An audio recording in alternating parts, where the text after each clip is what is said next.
Seven, 6, 5, 4, 3, 2, 1.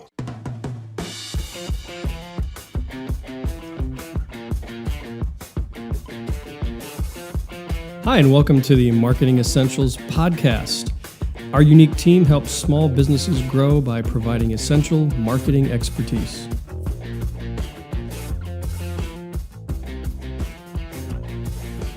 Hello and welcome to the Marketing Essentials podcast. My name is Bill Palmentier of W. Palmentier Photography. I'm Justin Kerr of Justin Kerr Design. And I'm Alicia Piazza with the Spark Social. And together we make up The Marketing Essentials team. Today we're talking about Justin Kerr's favorite tools. So what does that mean? You have a toolbox out back that we're going to just... Yeah. Brought a hammer. some screwdrivers. No, it's this is the second part of a three-part series that we've been doing called Our Favorite Tools. And I think we started with Alicia. Yes. Talking about some of her favorite tools that she likes to use as a social media marketer. Yeah. And so today I'm going to be talking about some of my favorite tools that I use in my design and branding work. Nice. I'm also going to throw in a couple of things for people that are interested in doing sort of their own design, some inexpensive or free tools that they can access that will help them get started. Great. So where do we get started? Where he gets Easy for you to say, huh? exactly. Yes, I get a little tongue tied there. So we'll start with some of my favorite tools, and I've got when I went through my computer to say, well, what are some of my favorite tools? There are so many Really? that I could talk about, but I tried to sort of pick out a few that are, I think, the most critical. My go-to. Obviously, as a graphic designer, I use the Adobe Creative Suite, Sure, yeah. Photoshop, Which Illustrator, I use InDesign. extensively, so yeah, I get you. So that's kind of a given. But honestly, my favorite tool when I'm doing branding work or I'm trying to come up with a concept is pencil and paper. Which just surprised me when I saw that on the list. That's kind of going old school there, buddy. Well, it's old school, but it works. And, it's the best way I find and the quickest way to get your ideas down and work out the ideas, discard the bad ones, and iterate. Sure. As any other process. Because if I start on the computer, I'm already limited. But if I sit down with a pencil and paper, then I'm not limited. I can get the ideas out as fast as I can sketch. Sure. And I just find it a little bit more open-ended. So you guys probably recognize this AbleX. logo. Yeah, the AbleX logo that I did. Well, where I started with that was with these sketches. So We're going to have to post this Well, for the can we describe these real quick? Yeah. podcast. So Justin has actually handed us, one of them is a piece of vellum, isn't it? it's like a tracing, Yep. piece of tracing paper. But then he's which- also handed us, basically, it's a bunch of different sketches that were basically, I would say, the beginning process of the logo. Exactly. And you can see some of the ones on there are just like, what were you thinking? But if you don't get it down on paper, you can't evaluate it and you can't discard it. Sure. That is correct. That's a great point. When you see it on paper, you know exactly what you don't want. Yeah, it's like, oh, that's garbage. Moving on. Yeah. Yeah. So, I and love it. 'cause- Love it. if I started on the computer, I think it's a little too precious. Like everything I put down on the computer, I'd feel like, oh, that's valuable. I want to save it. Whereas on pencil and paper, it's easy to discard. It's easy to go, nah, that's not working. I'm going to move on. So so we I- are looking at 3 pages of Justin's thought process, essentially. Right, and all my little birdie sketches that I did for this particular For brand. AbleX. Your brain on 3 pages of paper. Yeah, and the reason I like to use tracing paper is if I have one that I like, but I want to change something about it, I'll put a piece of tracing paper over it, copy just the stuff I want, and then add okay. to it or change something about it. You could also do that with a copy machine, copy it and and change it. But I find it's quicker with the tracing paper. Now, not to get too far off track, now how does the process go from that tracing to bringing it over to, say, Photoshop or InDesign or whatever you're using? So once I have 3 or 4 ideas that I think are worth fleshing out further, I'll scan them in and I'll bring them right into Illustrator and I'll start working digitally. Okay. But by then, I've eliminated dozens of Iterations, that were not working. And so like a narrowing funnel, I'm getting down to the ones that I think are most successful and that I can really develop. And then I can start adding color and I can start working with typography. But I have to start on pencil and paper because otherwise I'm not, I don't feel like I'm giving it the full process. Cool. So we will post these creatives, Justin? Yeah, I can. Scan them in, right? Yeah, I'm actually. I have them scanned in because they're on my the portfolio page on my website. So actually, I'll put a link. I'll put a link to this project. The case study for that? Yeah, I thought it looked familiar. yeah, and it's got the before, the after, all the sketches. So I'll put a link to that in the show. That notes. was Ashley Davies, the one that who was on our podcast. That's right. A few months back. That's Clearly, right. Yeah, To see the making of her logo. yeah, and she never saw the sketches. Well, Because- she's gonna see him now. Well, yeah, I mean, she could see them after the fact, but it's too early in the process to bring the client in when you're at the sketching Sure, stage. sure. You know, Yeah, it's- because you don't want them looking at it going, but I really like that one Oh, better. yeah, I like that one. It's like, no, you don't. Trust me, you don't want that one. You might think you do, but you don't. Okay, so the next thing, right. what is a UX pin? I see that on your list. What exactly is that? UXPen is a wonderful online tool for building prototypes. So when I do websites, I don't start with mock-ups of the visual design. I start with a very basic gray screen prototype. So Alicia's familiar with this because she and I worked on a project together that I had to build a prototype for. And UXPen is just a great online tool for building these interactive wireframes Okay. that you can then use to sort of flesh out the site in its sitemap, its structure, block out the content, get all the basic stuff down. Because what happens oftentimes if you start with the visual design, the client can get very excited about the visual design, but the content and the structure is really what's driving the whole site, not the visual design. So we start with the structure, work that out, get all the content blocked out before we ever deal with visual design. And UXPen just happens to be a tool I discovered that I can build interactive prototypes really quickly.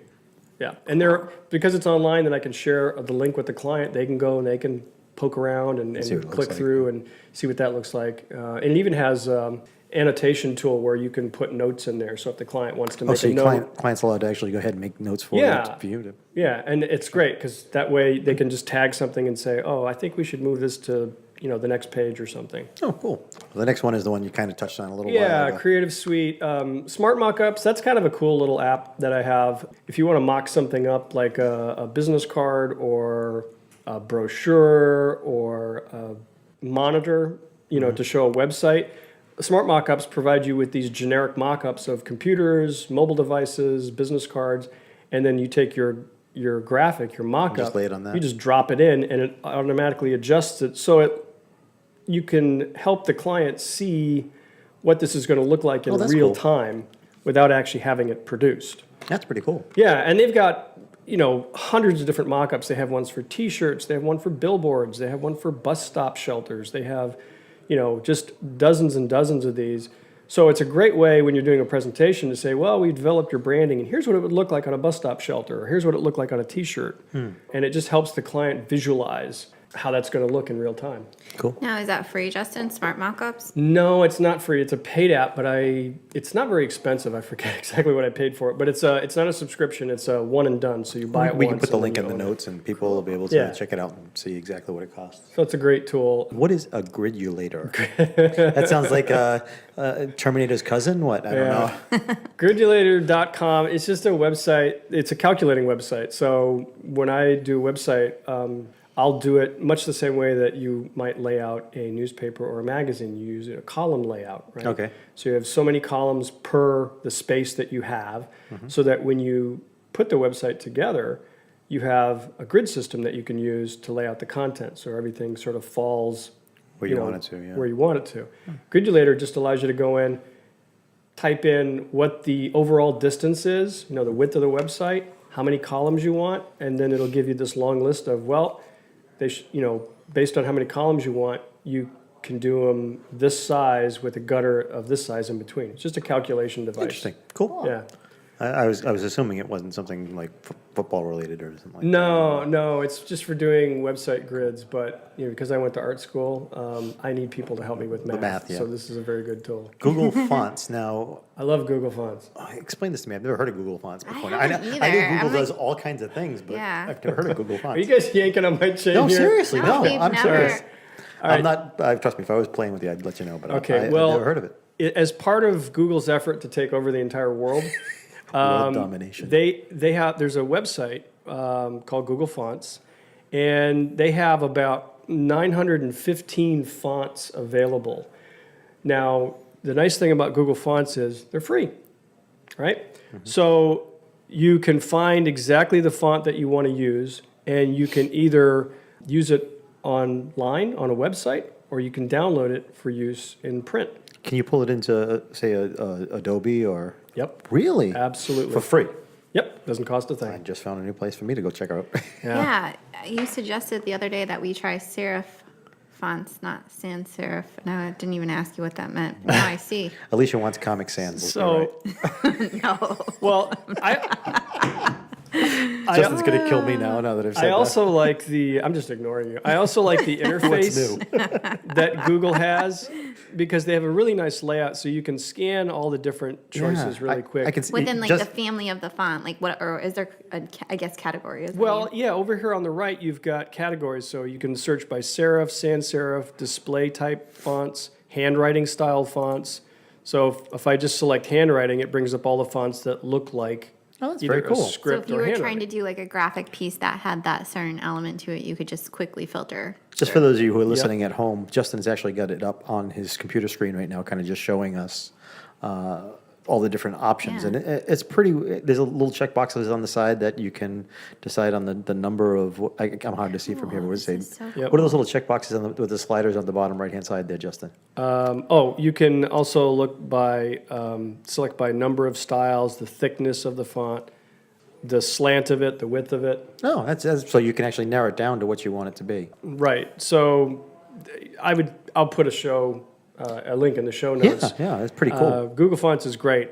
The best part about it is the fonts that are in here are all quality fonts. So a lot of free font sites that you go Kinda to cheap looking. and have garbage fonts. They weren't built really well. The thing about a professional font is that it's created by a fontographer, Mm-hmm. which is a professional font designer and creator. Never knew there was such a thing. And there is. There's somebody that does everything nowadays, isn't there? Well, if you want the font to look right and perform correctly when you put long passages of text together on your website or in print, you need a fontographer to build the font correctly. There's a lot of moving parts in a font. I believe it. I just never heard of it. Wow, Right. that's crazy. So all the ones on Google are professionally made Cool. and they're free. That And- just amazes me that they're giving that away for free. I know. Yeah, well, trust me, they're getting in advertising. I'm sure. they're getting what they need from you. Oh, I'm sure. But you can't beat free. No. Okay, so next, All right, so creativemarket.com. creativemarket.com is one of those sites where you can go and find design assets. So they have fonts available, they have background textures available, they have icons and all just sorts of little creative elements and design elements that you can purchase if you're looking to put together a particular So you don't have to project. reinvent the wheel, basically. It's so Basically, hard yeah. for me to not want to pull up each and every one of these websites and tools as you speak. Like I'm still on Google Fonts. I'm not going to go to creativemarket.com, but that sounds really cool too. Okay. It is, and it's the stuff there you have to pay for it. Yeah. But it's all priced very reasonable. And the Creative Market, the way they do it is each individual artist submits their design to Creative Market. So when you're buying it directly from that artist. Now, I'm sure the creative market gets a cut of that, but yeah, Of course, they get a cut of it. Yeah, Cool. but you can patronize these artists directly, which is nice. I just hope they don't have it set up the way your next one has it set up. Can we skip that one and move on? No, I'm kidding. Well, Because I actually happen to belong to them. Right. And I can tell you they don't pay their, might as well say who they are. Go ahead. yeah, iStock Photo. Yeah, I'm actually a member of iStock Photo, and they pay pennies, pennies on the dollars to their So it's not a photographers. get rich scheme. It's not even make a money scheme for a photographer, let's be honest. I'll give you a rough estimate. About 90% of the cost of whatever you pay for one of those photos goes directly to iStock Photo. Yeah. So 90 Well, to 95. From the, your side of things, I can see where that's, not very lucrative for you. I sold five photos on that site Yeah. and got to be able to buy a cup of coffee. Okay. So that give you an idea. Talk sorry. about starving artist. From my end, I find it to be a tremendous resource. They have. I'm sorry, Bill. I don't know what to tell you. No, I'm just busting your chops. I understand. It's a good thing you have other revenue sources. We've besides- talked about this before. Right. There is a legitimate time when stock photos are needed and Yes. used. my bigger gripe with the whole stock photo industry is it's not like it used to be where you could buy directly from the photographer the stock photos. You're almost forced to go through these clearinghouses like iStock Photo or Shutterstock or Masterfile, and yeah. all those guys take huge profits off the It's photographer. just the way the industry's going. Yeah, sad, you but know? it is what it is. But again, I get why you guys need it. You know, Yeah, and I have a subscription. So for a certain amount of money every month, I have, I think like 100 downloads available to me. And even if I'm not going to use the image as a finished piece, it's a great way to mock stuff up. Sure. So if you're working with a client and you need to block out, say, a brochure or something like that, you could go to iStock Photo, download the kind of stock photo that you're looking for, the style, the type. yes, you get something close. Right, Yeah, and then 'cause you people can, have a hard time visualizing, right? Like Yeah. they can't see like if that block is for like a photo of people. right. Yeah. So you can use the stock photo to mock it up, and then if you want to go to a professional photographer and say, "Hey, this is the kind of thing we're looking for," it's a great tool. Yeah, You know? I'm with you on it. Like I said, I understand why. It's sort of, every industry has the bane of its existence. Right, right, Some of us have Fiverr, some of us have right. There, I could go on a similar rant, yeah.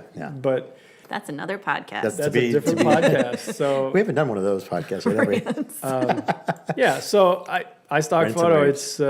it's been a good resource for me. And quite honestly, there's some incredible stock photography on iStock Photo. Right. No, they They're do. the first to tell you. They do It's really good quality stuff. stuff. And again, there are sites where you can go and get free stock photography, but the quality is not good. And then the resolution, I mean, It is limited. Yeah. Right. So I think to get the most bang for your buck, I find iStock Photo is good yeah, for me. yeah, I would put them iStock, Shutterstock. There's a few other ones that I would say Yeah. ones to go towards, but Yeah. And what's interesting is a lot of them I'll go for the same place. have the same photos. Well, yeah, because iStock uses Getty Images. So, iStock's owned by Getty. so is Shutterstock. Yeah, so So- you're going to find a lot of the same photos. I just happen to have an account with iStock. I've had it for a long time, and I mean Shutterstock's great too. I happen to like Masterfile. Masterfile's a great stock photography site. They're much more expensive, but some of their stuff is tremendous. As far as quality and unique photos. Yeah, yeah. non-typical. But let's move on from stock Sorry. photography. Wow, Bill sidetracked the whole conversation. So those are some of my favorite creative tools. And then for organization and focus, Basecamp, I use that for organizing projects. Well, we use that for this podcast. That's right, we do. Yeah. That's a great. Yeah, and there's a lot of these kind of Trello, Asana, Airtable. Infusionsoft. Yeah, well, Infusionsoft's more of a CRM, CRM. actually, Yeah, but yeah. Trello and Asana. They're like task management. Yeah, So you got Basecamp. And then the next one is Dropbox / Google Drive. right. I've been using Dropbox for a long, long time, and it's great, not just for providing files to your clients or sharing files with your clients, but I'm able to put all of my project files offline. And this recently, you remember my laptop turned into a brick, Yep. and the hard drive was just garbage. Yep. Fortunately, because all my client files were on Dropbox, You're okay. and I had my system backed up on an external hard drive. It took me about a day once I got my new laptop to get everything back in and get up and running again. While it's an Yeah. inconvenience, at least you didn't lose everything. I didn't lose Yeah. a thing. Yep. We use it too for sharing files. So like if you need to share, like if clients are taking pictures and they need to get them to us, or their photographer needs to get them to us, then they can just Dropbox it to us or Google Yeah, Drive. Dropbox is an incredible. I use Google Drive more than I use Dropbox, but That's good too, yeah. same, same, they're both do the Same same, thing, pretty much the yeah. same thing. Yeah. And But- the syncing feature is nice. So, when I'm working on Dropbox, it just sits on my laptop like a folder, and it's like I'm working on a local file. Yeah. So it works. I like that. Yeah. Yeah. So the next one, Toggle, which is what I use to track my time. I like Toggle. I use them from time to time. Yeah, it's what's Not ni- near as much as I should, but well, what's nice about it is even the free level of Toggle is pretty robust. yeah. Now you can go up a couple of levels and they add some features to it, but for just basic time tracking, it's hard to beat.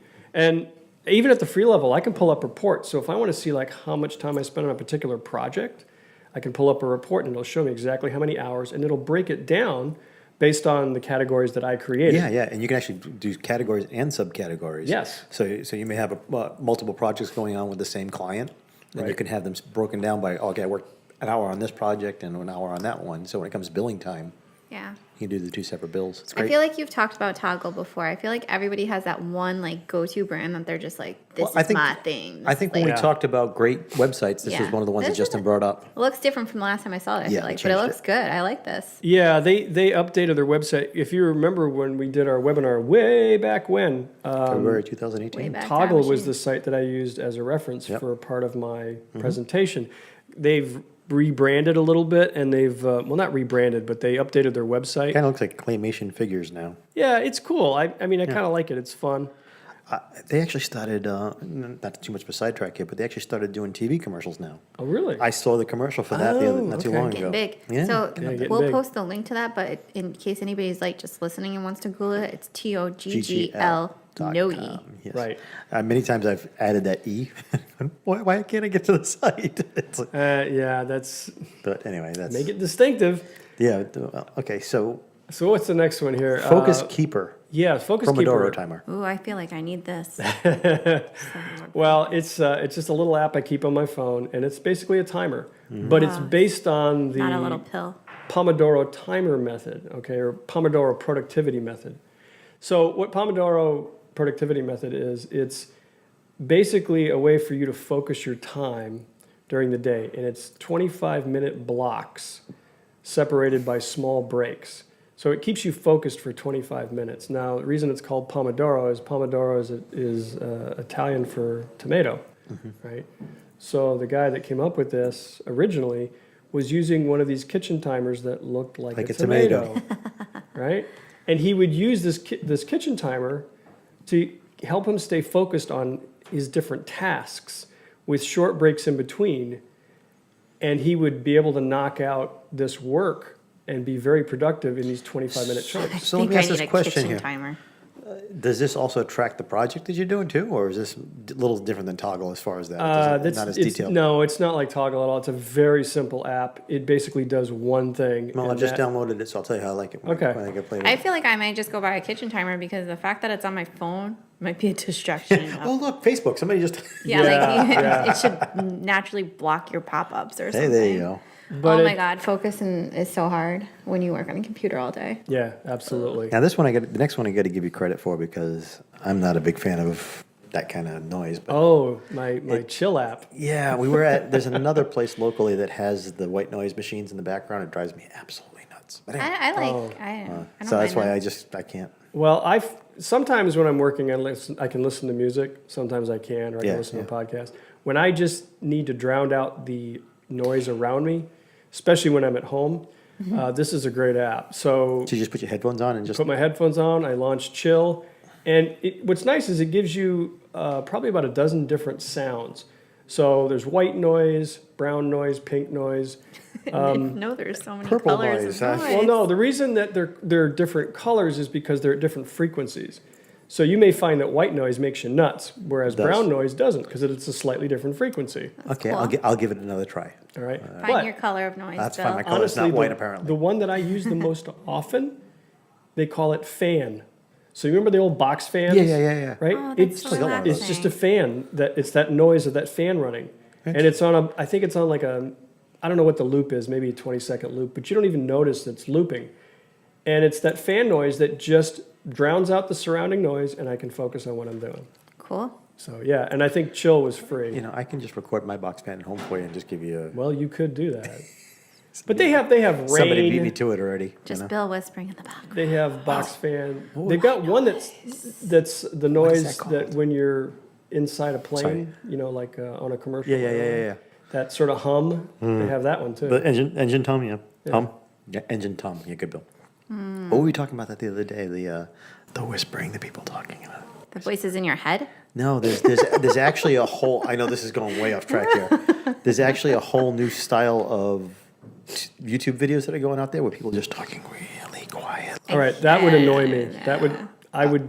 Somebody was telling That me would about it. I was piss me like, off. yeah, me too. I was just like, really? Why? Can't- There's Moving a on. There's a name for it, but anyway, we'll go on. Yeah. You can. So- I'll let you figure that one out for the show notes. What do Okay. we have here? Zoom? Zoom, which Zoom, We Zoom, love Zoom. Zoom. yeah, Zoom's great. I mean, there's a lot of video conferencing software out there. That's what we did our webinar on, was Zoom. I Right. feel like Zoom has the most functionality. Yeah. I've used a lot of different video conferencing software. I've used GoToMeeting, I've used Skype, Join I've Meeting, used Join Me, I've Google used Google. Hangouts. Right. And the one that is like the most rock Robust. solid The Zoom, yeah. that I've never been kicked off of or had any lag with is Zoom. Yeah, now, just full disclosure, if you have, they do have a free account, but that only allows you a maximum of 40 minutes. Right. But you can buy the upgrade account fairly inexpensively. Or you could just make your meetings faster. When was the last time we ever made one of our Zoom Yeah, meetings fast? right? So we use Zoom. We're right here in the small state of Rhode Island, but when we're too lazy to to- drive out of our houses To meet 10 for a minutes meeting. to each other, we Zoom. You know, That's do it on right. PJs that way, right? Yeah. right. Yeah. All right. So Moving on. You can That's- record your screen too, which is nice. Yes. the next share. group is what I call inspiration or trend Ooh. tools. So just places where I, keep up to date with what's going on in my industry and where I can sometimes get inspiration from. So medium.com is a great site, and they have their site broken down into categories. So I have a subscription to the design section of medium.com, and it's just Cool. What are the articles categories about they have? what's that? What are the categories they have? I'm curious only because I've never heard of Medium. Well, medium.com's been around for a while. They have, let me just pull it I up feel here. like it's like a catch-all. Like it's almost That's like you why can I'm find asking. so many different things on there. Like They've got health, design, politics, self, startups, tech, culture, doubt. I which doubt may that's be, right. Well, maybe like their spiritual section. there's a lot. But there's a lot. There's a whole other It- page. Never heard of Medium, so it was a new Well, one. it's one of those aggregate sites, people contribute to it, writers, professional writers, non-professional writers. And I subscribe to the design section because there's often really good articles on branding or user interface. And because it comes right to my inbox, it's like, oh, here's a, something I can read up on and just kind of stay up to date with what's going on in my field. I am I'm gonna learning look so right now much. and see if they have one about social media. Let's see. Do they have one for photography on here, Bill? I was hoping. Well, they have a would. more link here, so they probably have Get the a more. ton of Find me categories. some photography stuff. Oh, look at Come on. this. Find me some- Art, beauty, books, comics. Probably going to fall into art. They Gaming. They tend to Wow. push There's photography under design. art nowadays. Marketing. Cool. Yeah, I mean, and so when you say inspiration, Justin, you mean like if you're trying to work on like a creative graphic piece or like what type Well, I don't necessarily use Medium for that. It's more sort of staying up to date with industry Gotcha. trends. Okay. But occasionally they'll have an article on something, that's trending or something that's new, and I'll think, oh, I might be able to incorporate this into one of my next projects. yes. So it's good for that. And Wired.com is the same way. They have yeah. a very robust collection of articles on design and what's trending and what's new. Also tech. Yeah. So those two are sort of staying up with trends. Pinterest obviously is a huge time suck and a big hole to fall I was into. surprised that you use Pinterest. That's a new one to me. I mean, I have Can I Pinterest. share what Go- I had? go ahead. So I'm working with Justin on my branding process, which I'm super excited about for the Spark. And he had me pin shoes. That's right. Yeah. That's right. I was a little confused. Well, it's just a way of getting someone to think about the branding process. It's very difficult sometimes when you work with clients on branding to get them to think about themselves in a way that Is provides a new visual? perspective. Yeah. And is visual. So I happen to go into your Pinterest board, Oh, your personal one, There's a lot. and I saw that, well, fashion played a big role in there. So Oh, yes. that's why I said, I want you to select 5 shoes that you think would represent your brand and tell me a little bit about why and pin those to the board that we're sharing. But I also use Pinterest just to, gain inspiration. So, you can sort of filter down to what you're interested in. And it's just a lifetime scroll of, whether it's illustration or whether it's typography or whether it's, graphic design, what other people are doing, what other people have tagged. And it's just a great way sometimes to sort of break out of your particular mental mode, break out of a mental rut and say, oh, I hadn't seen that poster in a long time. And, I really like that particular style, or, oh, I haven't used that font in a while, or, Right. Yeah, let me You go know. back and check that out, yeah. yeah. So just kind of, it's great if you've got 20 hours to kill. And, Pinterest is a dangerous rabbit Yes, hole it of a is. social media channel. Okay, so we're running short on time here, so I don't want all right. to, not to try to rush you along, but. Well, I think it'd be good to end up this episode with some things on my list that I want to offer to our listeners, those folks, small business owners, solopreneurs, Yeah. who want to do their own design, either because they're not able to hire a professional, or they just happen to like to do their own design. Here's just some tools and some resources that they can use to sort of kickstart that whole process. So one of the ones, and these are very similar, so Canva and Trello. Canva is just a huge repository, and I know Alicia, We use is it a lot familiar for with this. social media. By no Yeah. means do we try to replace for graphic design projects, but you gotta Right. get something up quick. But they have a tremendous amount of templates and idea starters Yeah. for business cards, brochures, newsletters, also social media graphics. So rather than inventing something from scratch, you can go in here Yeah, and you can something that'll do in a pinch. Right, Very you can- similar to like stock photos. It's something you want to just. right. And all the stuff in here is good quality, right? It's so you can go in here and you can kind of get a jump start on putting together graphics. Now, I wouldn't recommend Canva if you were trying to develop your brand. No. But if you're just looking for a quick graphic for a brochure or for your next Facebook post, Canva and Trello, great place Yeah, to I start. actually use them for my Instagram posts too from time to time because they have the ability to do that. So.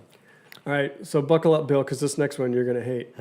This is a stock photo site that I've used before called unsplash.com. It's a really unusual name. Oh, yeah, I think I've heard of this one. But the stock thing, photos not here this thing. are Sorry. 100% free. Can I, free ones out there that I can provide? I don't know, you might want to vet them though. Bill's walking away some, now. Unsplash is some, better. some free stock photo sites I would shy away from. Unsplash I'm recommending because the photography here is curated and it's excellent quality, and you can download stock photos from this site to use not just online, but they're large enough and high resolution enough you can use them for print.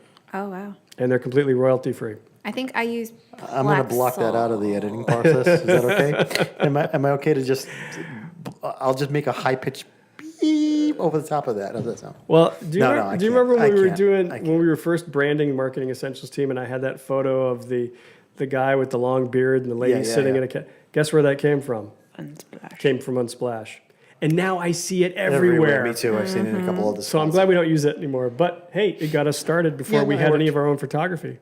Good resource for stock photography, if you don't have any money, is Unsplash. Paleter, and we're going to put this in the show notes because I'm not going to even try to spell this. It's Paleter. yeah, exactly. Easy for you to say. But it's a great tool for creating color palettes. Nice.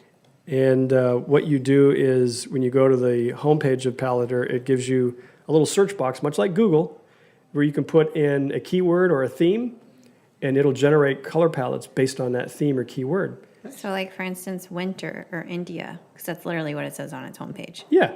And then if you click, it'll bring up all of these color palettes that they've curated based on that theme or keyword. Interesting. I So wonder it's a- what my name would generate. Oh, try it and see what happens. I'll let you know. Okay, moving on. So, You got two more here. We'll make them real quick here. two more. Two more. You Bill's got, cracking down. oh, come on, move it. I want to get past all the stock What photo are the, sites. what are the last two? iStockphoto.com you have as a creative Oh, do-it-yourself. well, we already talked about iStock and then Photo. slides.com. All right, so slides.com. I know a lot of people are, either fans of Keynote, Keynote, which yep. is on the Mac side, or PowerPoint, which is on the Windows side. Well, Windows and Mac. Yeah. But if you're looking for an alternative, slides.com is a good place to go. So it's an online tool. You can make slide presentations, really sophisticated slide presentations, very easily using this online tool. And you can also collaborate. Because it's online, you can, bring a team together and everybody work can participate and contribute and make changes. Now, it's not free, but it's pretty reasonable for an online tool. And it's very portable, so if you want to like export your Now, slide you- presentation as a PowerPoint file or as a Keynote file, you can do that. Now, have you used this yourself in the past, or I've played around with Was it a it- little bit. because you're a Mac guy, so you probably use Keynote a little bit more? I love Keynote. I'm just getting on board with Keynote because for years I dealt with Microsoft. So Yeah. I mean- like Keynote. It's just I've worked in both. I've done presentations in PowerPoint and I've done them in Keynote. I just find Keynote to be Cleaner. a little bit more user friendly, a little bit more designer friendly. But I've played around with slides a little bit, and for an online tool, it's really robust. cool. Yeah. So let's sum this up. I think go to the website and download Justin's list. Yeah, I would say definitely look at the. Because I'm going to do that. I'm assuming we're going to put all this stuff in the show. Yeah. notes, which What should I'll be a do lot. is I'll put this together as a document with all the links, Yeah. and we can post it in the show notes. Sure. Yeah, I mean, because there's a ton of information you've got here, and I think it would be valuable to anybody that wants to try to play around and check some of this stuff out. So, Okay.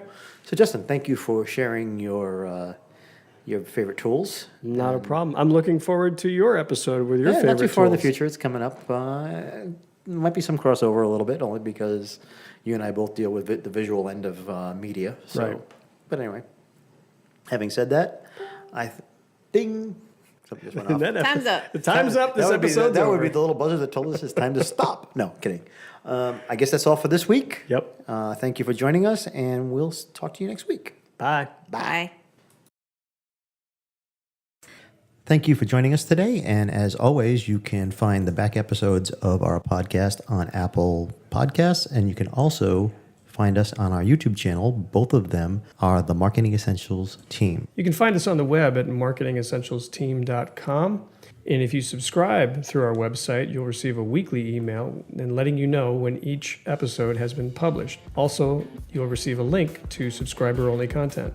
You can also find us on Facebook in our private Facebook group. Just search Little Roadie Marketing Support Group. It's a great place for other marketing professionals and business owners where we can share marketing advice, challenges, and general trends. Hope to see you there.